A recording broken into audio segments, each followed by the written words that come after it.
Pembahasan di malam hari ini kita akan membahas tentang jin yang paling bahaya bagi manusia. Jinnu al-ashik. Jin al-ashik. Ma'asyiral muslimin yang dimuliakan Allah Subhanahu wa taala. Kita tahu bahwa jin diciptakan oleh Allah Subhanahu wa taala setelah Allah Subhanahu wa taala menciptakan para malaikat dan sebelum Allah menciptakan Adam alaihi salatu wassalam. Kehidupan jin sama dengan kehidupan manusia. Dan jin juga mukallaf sama dengan manusia. Berdasarkan firman Allah Subhanahu wa taala, "Wa ma khalaqtul jinna wal insa illa liya'budun." Tidaklah aku ciptakan jin dan manusia kecuali keduanya disuruh untuk beribadah kepada Allah Azza wa Jalla. Nah, di antara jin ada orang-orang atau jin-jin yang saleh. Wa inna minnas salihun. Dan di antara kami ada jin-jin yang saleh. Wa minna duna dzalik, tetapi ada yang tidak saleh, ada yang jahat. Kunna tara'iqa qidada, kami ini bertingkat-tingkat, kata jin. Lah di antara jin yang menjadi anak buah iblis yang paling jahat dan selalu menggoda manusia adalah jinnul asyik. Jin yang disebut dengan jin al-asyik. Siapa jin asyik ini? Bagaimana dia dikatakan akhtarul jin, jin yang paling bahaya, terutama bagi kaum muslimin? Dan bagaimana caranya kita lepas daripada jinnul asyik ini? Ma'asyiral muslimin yang dimuliakan Allah Subhanahu wa taala, kita tahu bahwa di antara cara jin masuk ke tubuh manusia adalah dengan cara masuk ke jalan darah manusia. Dan itu berdasarkan hadis Safiyah radhiyallahu anha yang dikeluarkan Imam Bukhari dan Muslim. Nabi SAW bersabda, "Inna syaitana yajri min ibni Adam majradam." Sesungguhnya syaitan masuk kepada Bani Adam itu dari jalan darah Bani Adam. Disitulah kemudian jin masuk ke dalam tubuh kita, kemudian mengganggu kita. Makanya ada sebuah hadis Nabi SAW pernah mengatakan dalam hadis Aisyah radhiyallahu anha, kata Nabi SAW, "Inna fikum al-mugharribun." Sesungguhnya di antara kalian ada orang-orang yang disebut al-mugharribun. Kemudian Aisyah radhiyallahu anha bertanya kepada Rasul, "Wa mal mugharribuna ya Rasulullah?" Apa yang dimaksud mugharribun itu wahai Rasul? Maka Nabi SAW mengatakan, "Alladzina yashtariku fihimul jin." Orang-orang yang jin selalu ikut serta bersama mereka, itulah mugharribun. Dari sini kita tahu bahwa ada orang-orang yang mereka senantiasa bersama jin, jinul asyik, dan tidak suka dengan yang lainnya. Oleh karena itulah maka kenapa jin asyik ini dikatakan akhtarul jin, jin yang paling bahaya? Karena dia tidak mau melepaskan orang yang disukainya. Maka disebut asyik karena dia mencintai manusia. Jin yang sudah tergila-gila kepada manusia, sehingga dia tidak akan melepas orang yang dicintainya. Makanya jin ini paling bahaya, yang disebut dengan jinul asyik ini. Lalu apa saja a'radul jin asyik ini? Apa saja gangguan-gangguan jinnul asyik kepada manusia ini. Para ulama mengatakan yang paling bahaya biasanya jinnul asyik ini adalah menggoda manusia-manusia yang belum menikah, anak-anak muda yang belum menikah ataupun gadis-gadis muda yang belum menikah. Maka anak muda dan gadis-gadis ini akan dinikahi oleh jin dalam tidur-tidur mereka, sehingga kemudian ditanamkan perasaan tidak suka menikah. Makanya kita lihat ada anak-anak muda yang usianya sudah 40, 50, 60, ada yang belum menikah. Ketika ditanya hanya senyum-senyum saja. Ataupun ada seorang wanita, terkadang dia belum menikah tetapi tidak mau menikah, atau mungkin sudah pernah menikah, padahal dia belum menopause, dia pun tidak mau menikah. Lah, manusia-manusia yang tidak mau menikah, hakikatnya ada jinnul asyik dalam badannya itu. Ada jin yang senantiasa menyukai dia, sehingga jin membuat orang itu untuk tidak menikah dan hanya menikah dengan dia saja. Dan ini sangat bahaya.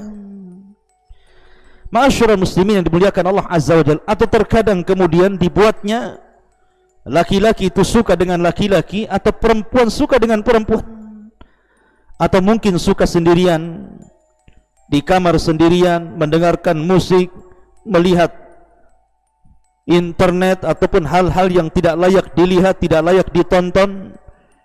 Akhirnya kemudian dia berdua-duaan dengan jin yang disebut dengan jinul asyik ini, dan ini sangat bahaya.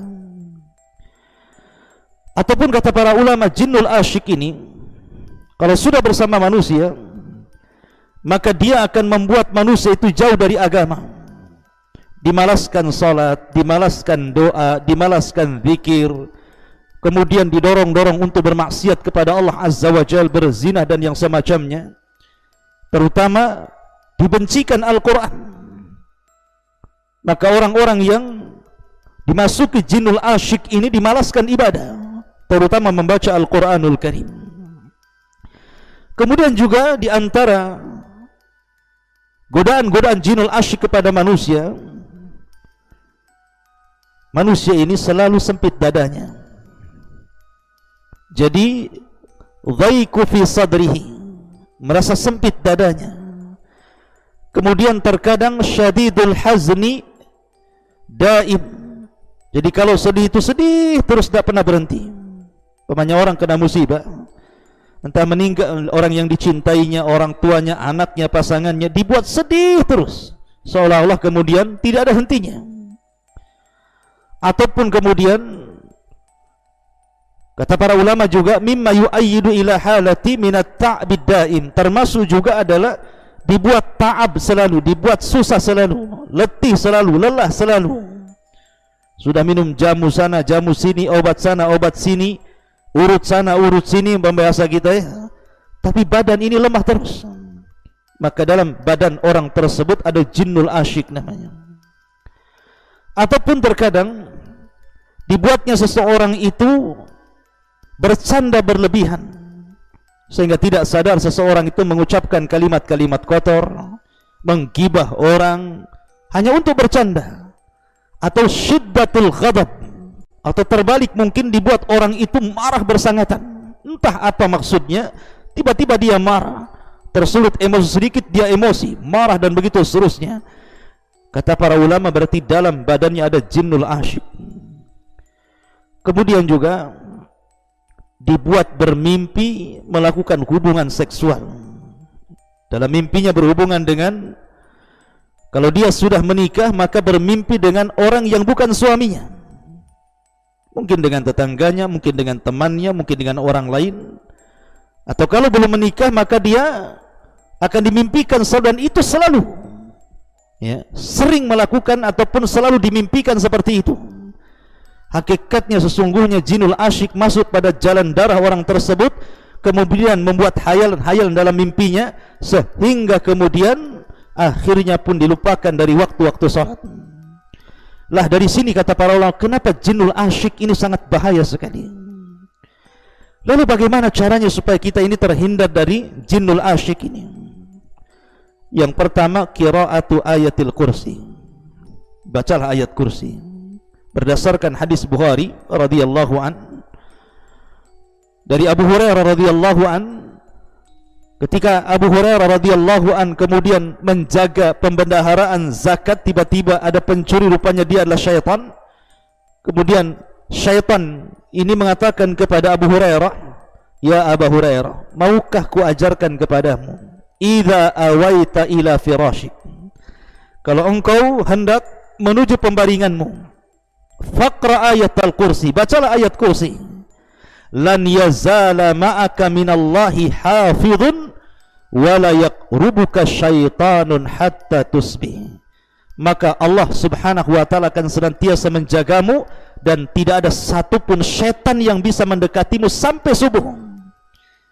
Makanya bacalah ayat kursi sebelum tidur, supaya tidak datangi jinnul asyik.